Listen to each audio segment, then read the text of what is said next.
The airport buzzed with early morning activity, bathed in a soft golden glow from the overhead lights. Passengers moved in steady lines through the check-in counters, while the sound of announcements echoed through the vast terminal. Amidst the bustling crowd, Marcus Johnson strode forward with quiet confidence. His pilot's cap rested neatly under his arm, and his crisp white uniform, adorned with 2 golden stripes on his shoulders, marked him as a seasoned captain, a man who had spent countless hours in the sky. He had piloted some of the most advanced commercial aircraft, logging thousands of flight hours, commanding journeys across continents. But today, something felt off. "Excuse me, sir, I think you might be in the wrong check-in line." Marcus stopped in his tracks. The voice, sharp and detached, came from the first-class check-in counter. Behind it stood Marianne, a senior flight attendant whose keen eyes flicked over him from head to toe. Her lips pressed into a thin line, as if she had just spotted something out of place. "I'm a pilot," Marcus responded, his tone steady. "I'm repositioning for my scheduled flight tonight." Marianne frowned, turning to her screen. A slow, knowing smirk curled at the corner of her lips. "Your seat is 1A, first class. I wasn't aware that your airline offered first-class tickets to repositioning pilots." A few nearby passengers turned their heads, sensing the shift in atmosphere. The tension thickened as silence stretched between them. Marcus remained calm, retrieving his official travel documents from his bag. "This is a confirmed ticket," he stated, placing them on the counter. But instead of verifying the information objectively, Marianne barely glanced at the papers before sliding them back, skepticism etched across her face. "I'm sorry, but I can't allow you to sit in first class. If you'd like, you can move to economy, or purchase a ticket yourself." A slow, burning anger flared in Marcus's chest. This wasn't the first time he had faced discrimination, but here, in the middle of a crowded airport, in full uniform, surrounded by watchful eyes, this was blatant. And at that moment, Marcus knew he couldn't let this slide. He was no longer in the cockpit of a Boeing, where he controlled every detail of his flight. No, he was standing in front of a woman whose prejudice was trying to dictate his place. Marcus took a deep breath, reining in his frustration. Years of experience in the flight deck had taught him that patience was the key to handling any high-pressure situation. But this time, patience alone wouldn't be enough. "There must be some misunderstanding," he said, placing the documents back on the counter. His voice remained level, but there was an unmistakable steel behind it. "My airline booked this seat for me. I need to rest before my long-haul flight tonight." Marianne glanced at the confirmation papers, but instead of reviewing them properly, she merely skimmed through before pushing them back dismissively. "I've never seen a repositioning pilot get a first-class seat. Usually only executives receive that privilege." Her voice was cold, filled with skepticism. Her words didn't just deny Marcus his rightful seat. They carried an unspoken message that he didn't belong there. A familiar feeling crept up his spine, the same feeling he had experienced before. The quiet, lingering doubt, the scrutiny. Not because of his skills, not because of his experience, but because of the color of his skin. Around him, other passengers started to take notice. A middle-aged man standing a few steps away gave Marcus a curious glance, while an elderly woman nearby shook her head slightly, as if she couldn't believe what she was witnessing. Marcus remained composed, his stance firm. "May I speak to a supervisor? I'm sure they'll have a clearer understanding of the airline's policies." Marianne folded her arms across her chest, a half-smirk forming on her lips. "You can wait, but I doubt they'll change my decision." This was no longer a misunderstanding. This was a challenge. Beside Marianne, another flight attendant, Linda, had been watching the entire exchange. Unlike Marianne, she didn't seem smug or doubtful. When their eyes met, Marcus caught a flicker of empathy in hers. "Marianne," Linda spoke up, her voice gentle but firm, "I think we should double-check the system. If his documentation is valid, we should honor it." Marianne scoffed, waving Linda off as if the suggestion was absurd. "I know how the system works. I've been doing this a lot longer than you, Linda." Marcus narrowed his eyes. She wasn't interested in checking. She had already made up her mind the moment she saw him. He didn't want to cause a scene, but he also refused to be treated this way. If he backed down, this wouldn't stop with him. It could happen to another black pilot, to to an unsuspecting passenger without the means to defend themselves. So instead of waiting in silence, Marcus pulled out his phone and made a call, one that Marianne never saw coming. The tension at the check-in counter thickened. Passengers, once indifferent, now grew visibly annoyed. Some murmured under their breath, frustrated with the delay. Marcus didn't take his eyes off Marianne. He had encountered people like her before, those who wielded authority not to uphold fairness, but to reinforce their own biases, even when they knew they were wrong. Elaine's voice came through the phone, steady and professional. "Marcus, I've escalated this to operations at our partner airline. If necessary, they'll contact airport management directly." Marianne didn't know it yet, but the game had just changed. Marianne folded her arms, trying to maintain her composed exterior, but Marcus didn't miss the quick, nervous glance she stole at her computer screen. "You can step aside and wait," she said, her tone sharper now. "We have other passengers to assist." The dismissiveness in her words was unmistakable. She wanted Marcus to back down, to feel like he was an inconvenience. Linda cleared her throat, a subtle but pointed warning in her voice. "He's not just another passenger, Marianne. He's a pilot. Is this really how we treat a fellow crew member?" Marianne didn't respond immediately, but Marcus noticed the way her hands clenched slightly at her sides. He took a slow, steady breath, keeping his tone firm but composed. "I'm not going anywhere. I will stand right here until this matter is resolved properly." Marianne's eyes narrowed. "If you continue disrupting operations, I have the right to call airport security." A sudden silence fell over the area. Marcus raised an eyebrow. "Go ahead." Marianne hesitated. She hadn't expected him to challenge her so directly. A few passengers leaned in slightly, eager to see what would happen next. Linda blinked, clearly surprised at how quickly things were escalating. She turned to Marianne, her voice lower but filled with quiet urgency. "Are we really going to take it this far? If you call security and you're wrong, who do you think will be in trouble?" Marianne had no immediate response. She had crossed a line, and now she didn't know how to walk it back. And then, from behind the counter, a deep voice broke the tension. "What's going on here?" Marcus turned his head. A middle-aged man in an airline supervisor uniform was approaching. Phil, the check-in team lead. Marianne's expression flickered with something close to relief. She quickly stepped toward Phil, pulling him aside and whispering something hurriedly in his ear. Marcus couldn't hear the exact words, but he could see her glancing at him repeatedly, her expression one of justification and subtle manipulation. Phil frowned, listening carefully. Then he turned back to Marcus, studying him with a neutral but measuring gaze. "Can you explain what's going on here?" Marcus stood tall, his voice calm but firm. "I am a pilot for a partner airline, repositioning for duty. My airline booked me a first-class seat so I could rest before my long-haul flight tonight. But Miss Marianne here has repeatedly refused to confirm my ticket, despite me providing all the necessary documentation." Phil glanced at Marianne, then down at the paperwork Marcus had placed on the counter. He picked them up slowly, scanning them carefully. For a brief moment, both Marcus and Marianne remained silent, but the tension in the air was palpable. After a full minute, Phil exhaled, set the papers down, and looked directly at Marianne. "These documents are completely valid." A ripple of murmurs spread through the nearby passengers who had been watching the exchange unfold.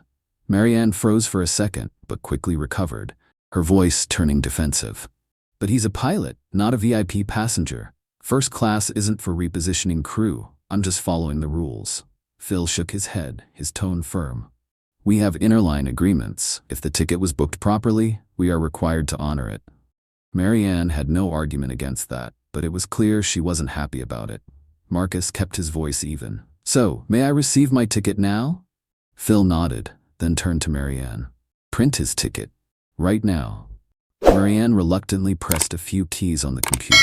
Every movement she made radiated resentment. When the new boarding pass printed, she shoved it toward Marcus without a word. Marcus looked down, seat 1A, first class. He picked up the ticket and offered a polite smile. "Thank you."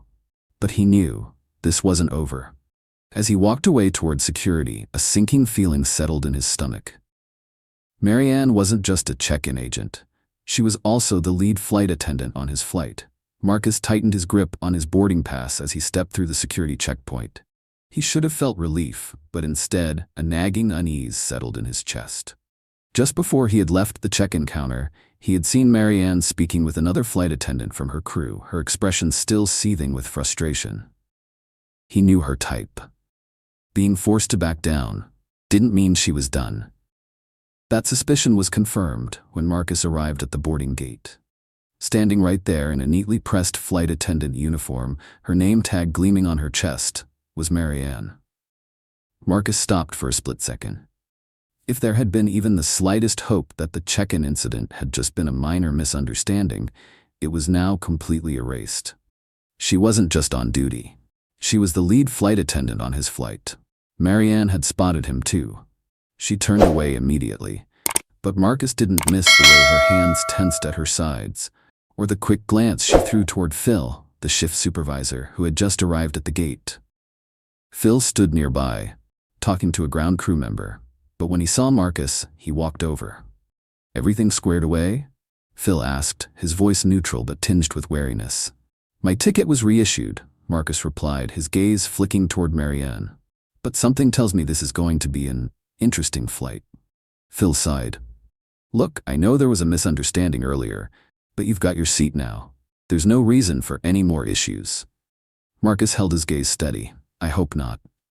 Phil nodded, but the way his eyes darted between Marcus and Marianne showed that he wasn't entirely convinced either. By now, passengers were lining up to board. Marcus decided to wait until the final call, avoiding any unnecessary interaction. He just wanted to get to his seat, rest, and make sure this ordeal didn't affect his flight duty later. As the last few first-class passengers moved through the gate, Marcus finally stepped forward. Marianne had resumed her professional demeanor, but when he handed over his boarding pass for scanning, something in her eyes set off his instincts. The scanner beeped, confirming his ticket. She returned it to him with a forced smile. "Enjoy your flight." Her voice sounded polite, but the sarcasm underneath it was undeniable. Marcus simply nodded. She wanted to provoke him, but he wasn't going to give her that satisfaction. Marcus stepped into the first-class cabin, but the elegance of his surroundings felt starkly at odds with the weight pressing on his chest. This flight was no longer just a journey from one place to another.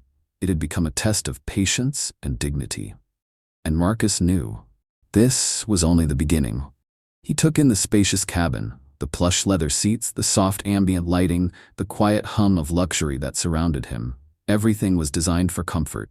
Yet for him, nothing felt comfortable in this moment. He placed his carry-on in the overhead compartment before settling into seat 1A, the seat he had fought to keep. Taking a deep breath, he closed his eyes for a brief moment, trying to center himself. The long flight ahead demanded that he stay composed, but the second he opened them, he felt it. A gaze from across the aisle. An older woman, perhaps in her 70s, was watching him with a look of quiet understanding. When their eyes met, she offered a gentle smile. "I saw what happened back at the gate," she said softly, just loud enough for Marcus to hear. "You handled it well." Marcus simply nodded, appreciating the unspoken support. But he had no time to dwell on it, because at that moment, a shadow moved across the aisle. Marianne. She was making her way through the cabin, checking on passengers, but it was clear she lingered longer near Marcus's row than necessary. "Can I get you anything?" Her voice was sickeningly sweet, dripping with insincerity. Marcus looked up, meeting her gaze head-on. "I'm fine." A small smile tugged at the corner of her lips, but the look in her eyes told Marcus everything he needed to know. This wasn't over. She moved on, but Marcus wasn't foolish enough to relax. Moments later, he noticed her whispering to another flight attendant, Glenn, the same man from the check-in counter. They thought they were being discreet, but Marcus caught snippets of their hushed conversation. "I don't believe he actually has that ticket. Let's keep an eye on him. If he gives us any reason, I'll report him to the captain." "You think they'll listen?" Marcus exhaled slowly, steadying himself. They were looking for a reason to escalate this, but he wasn't going to give them one. "Go ahead and try." Marcus tightened his grip on the armrest. She wasn't stopping. Slowly, he pulled his phone from his pocket. He didn't want to escalate the situation unnecessarily, but if someone was actively looking for a way to cause trouble for him on this flight, He needed to be prepared. He scrolled through his contacts, quickly finding Elaine's number, the airline representative who had assisted him earlier. The call was brief. "Elaine, I'm on board, but it looks like this isn't over. I need you to keep an eye on this situation. If anything unusual happens, make sure my higher-ups are informed immediately." Elaine's voice sharpened with concern. "Are you seeing any signs of a real problem?" Marcus cast a glance toward Marianne, who was still pacing nearby, her movements tense. "I'm not sure yet," he admitted, "but I'd rather not wait until something happens before taking action." Elaine paused for a moment, then responded, "Understood. I'll make sure someone is monitoring this closely." Marcus ended the call, slipping the phone back into his pocket. If Marianne thought she could intimidate him into backing down, she had chosen the wrong person to challenge, and he was ready for whatever came next. Marcus kept his expression calm, but his mind was now fully focused on the unfolding situation. He wasn't the kind of person to be easily pushed around, but he also knew this wouldn't stop until they realized he wasn't someone they could intimidate into leaving. The aircraft rolled onto the runway and the captain's voice came over the intercom, announcing the details of the long-haul flight ahead. Passengers around him were beginning to settle in, preparing for the journey, but Marcus couldn't relax. He kept Marianne in his peripheral vision, noticing the rigidity in her posture, the tension in the way she moved. Normally, a lead flight attendant carried out their duties with efficiency and professionalism. But today, Marianne looked restless, like she was waiting for the right opportunity to act. As the plane reached cruising altitude and the seatbelt sign turned off, the cabin crew moved into their usual routines. Then, as expected, Marianne approached him, a small tablet in her hands, the device flight attendants used to verify passenger details. "Mr. Freeman," she said, her voice carefully controlled, but the coldness underneath was impossible to miss. "I need to see your boarding pass again." Marcus met her gaze evenly. "You already scanned it when I boarded." She gave a small calculated smile, one that didn't reach her eyes. "I just want to ensure there were no errors. It's a standard security procedure."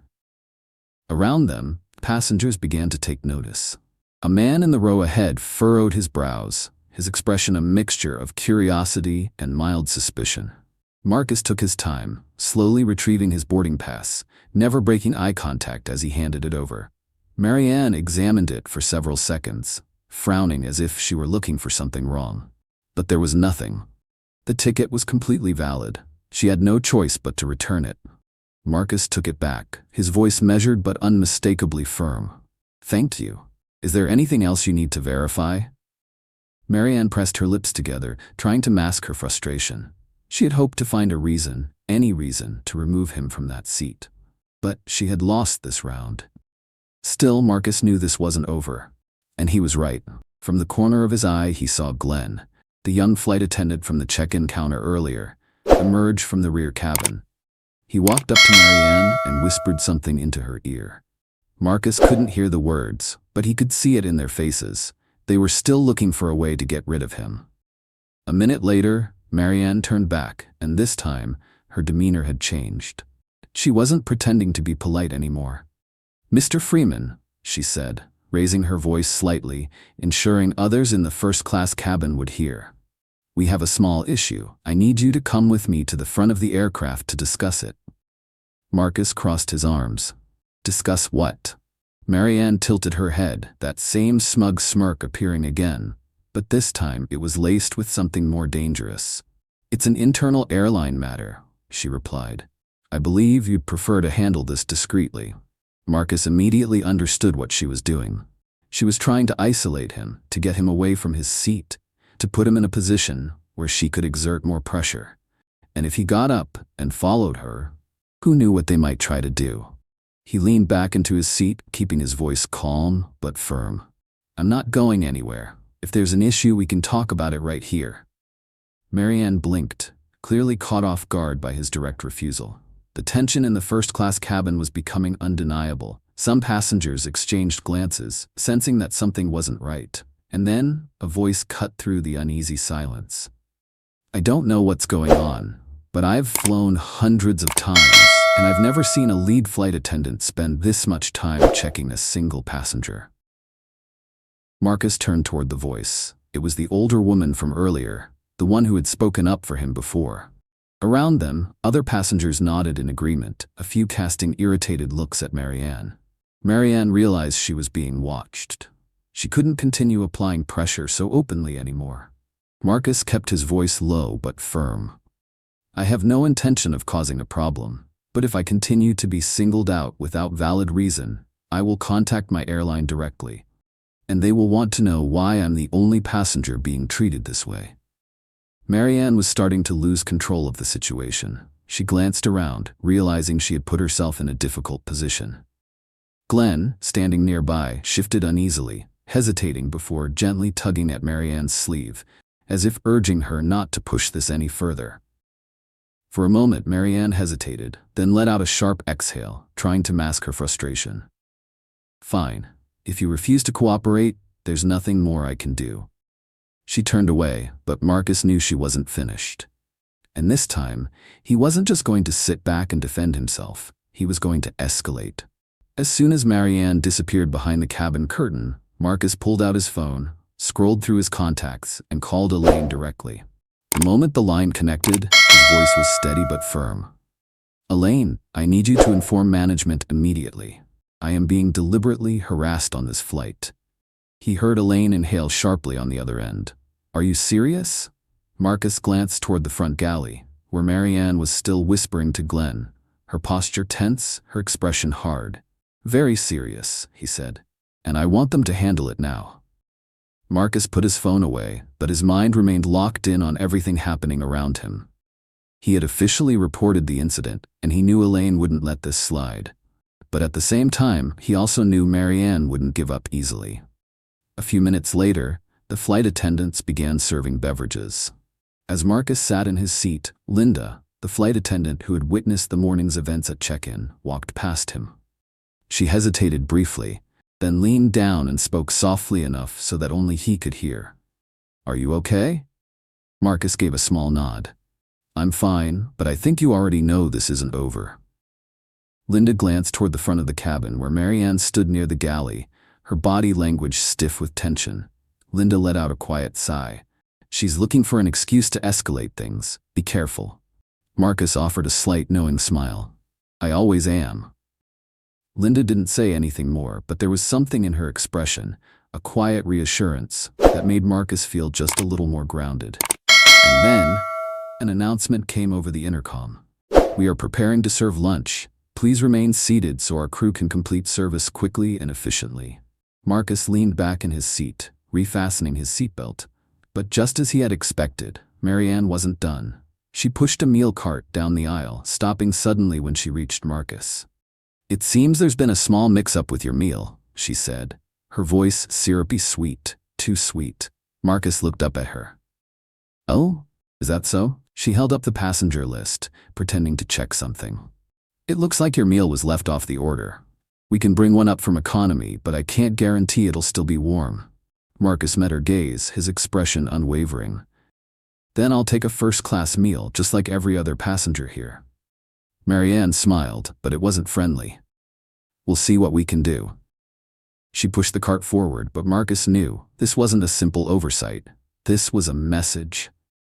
A passenger nearby, the older gentleman who had been watching everything unfold, furrowed his brows. Not to be nosy, he murmured, but this is one of the most ridiculous things I've ever seen on a flight. Marcus gave a small shrug. Sometimes people don't like seeing others in places they think they don't belong. The man shook his head. You're handling this well, but if you need a witness, I'll stand by you. A flicker of warmth settled in Marcus's chest. He was used to fighting these battles alone, but knowing that someone else saw what was happening and was willing to speak up made a difference. A few minutes later, Linda returned with a full meal tray. I'm sorry for the inconvenience, she said quietly. I made sure you got the meal you were supposed to have. Marcus looked at her with genuine gratitude. Thank you, Linda, I appreciate it. She just nodded subtly before walking away, keeping her movements discreet to avoid drawing attention. Marcus had barely lifted the lid of his meal when he heard low whispers coming from the galley. Marianne was speaking to Glenn again. But this time her voice was quieter, more deliberate. Marcus leaned slightly forward, trying to pick up their conversation. "We can't just let this slide," Marianne hissed. "He's making me look bad in front of the entire first-class cabin." Glenn sighed, his tone uncertain.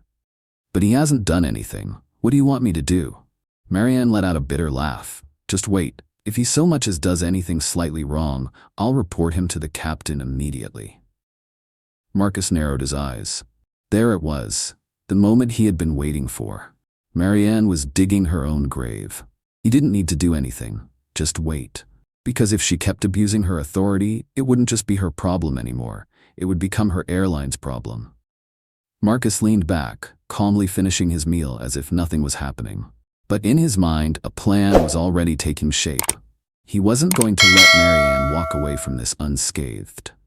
Marcus finished his meal, keeping his expression neutral, even though he knew this was far from over. From the corner of his eye, he watched Marianne pacing the first-class cabin, her movements tense, her gaze darting toward him every so often. She was waiting for him to slip up. But he had no intention of making a mistake. He knew she was walking a dangerous line. If she pushed too far, if she continued to misuse her position and single him out unfairly, she would cross into territory where even her airline wouldn't be able to protect her. Linda appeared beside his seat again, her voice low but filled with concern. "Are you okay?" Marcus nodded. "I'm fine, but I think I'll need to file a formal report about all of this." Linda let out a soft sigh, glancing toward Marianne, then gave him a small nod. "If you need a witness, I'll help." Marcus smiled, appreciative. "Thank you, Linda. That means a lot." And then, just as expected, Marianne returned. A forced smile stretched across her face, but her eyes held something sharper, something calculated. "Mr. Freeman," she said smoothly, "I need you to comply with some safety regulations." Marcus raised an eyebrow. "What regulations?" Marianne inhaled deeply, trying to maintain an air of professionalism, but it was clear. She was grasping at straws. "You left your meal tray on the table for too long. We require passengers to clear their trays quickly for safety reasons." Marcus glanced down. His tray had already been cleared away just moments after Linda had served him. He hadn't violated any rule. A passenger seated nearby, the middle-aged man from earlier, looked up, frowning in confusion. Marcus immediately understood what was happening. She was trying to manufacture a reason to get him in trouble. A small smile played at his lips. "Then call the captain down here," he said casually, leaning back in his seat. "I think we should clarify this right now." Marianne froze. She hadn't expected that response. But Marcus was done playing her game. Linda stepped forward, her voice firm.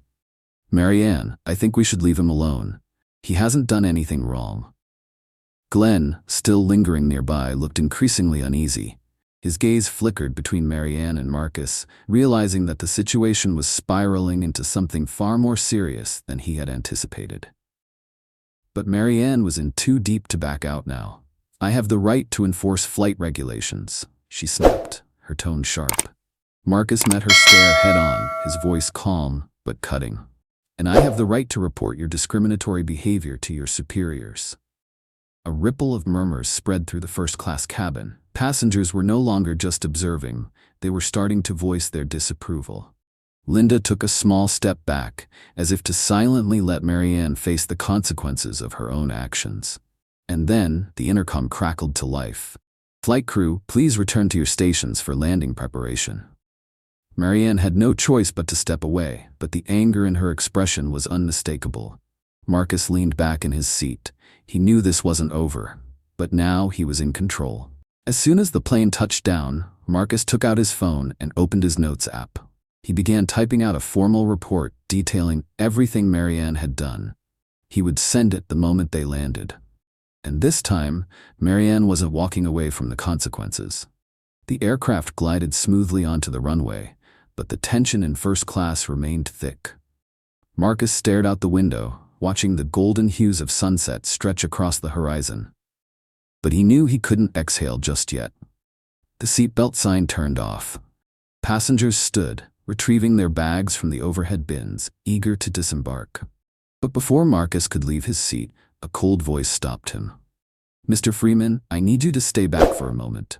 There are some matters we need to clarify." Marianne. She stood blocking the aisle, her expression one of pure defiance. But this time, Marcus wasn't even slightly shaken. He stood up slowly, locking eyes with her. I don't owe you any explanation. But if you want to have a discussion, I suggest we do it with an airline representative present. She hesitated. Behind her, Glenn looked increasingly nervous, realizing that things had escalated too far. And then, a voice called out from the aircraft door. Marcus Freeman? Marcus turned. A man in an airline supervisor uniform stood at the entrance, his presence commanding immediate attention. Marcus nodded. That's me. The supervisor's expression remained neutral, but his voice carried a clear authority. Miss Marianne, I need you to come with me. We have received complaints about your conduct on this flight. Marianne's face drained of color. She turned to look at Marcus one last time, but this time there was no defiance left. Only fear. Marcus didn't say a word. He simply picked up his bag, stepped past her, and walked off the plane. He had won, not with anger but with patience and principle. Outside the jet bridge, Linda caught up to him. You handled that as well as anyone could, she said. Marcus gave a small smile. Thank you, Linda. I just did what was right. She nodded. And I think, this time, justice will be served. Marcus took a deep breath, feeling the open space of the terminal around him.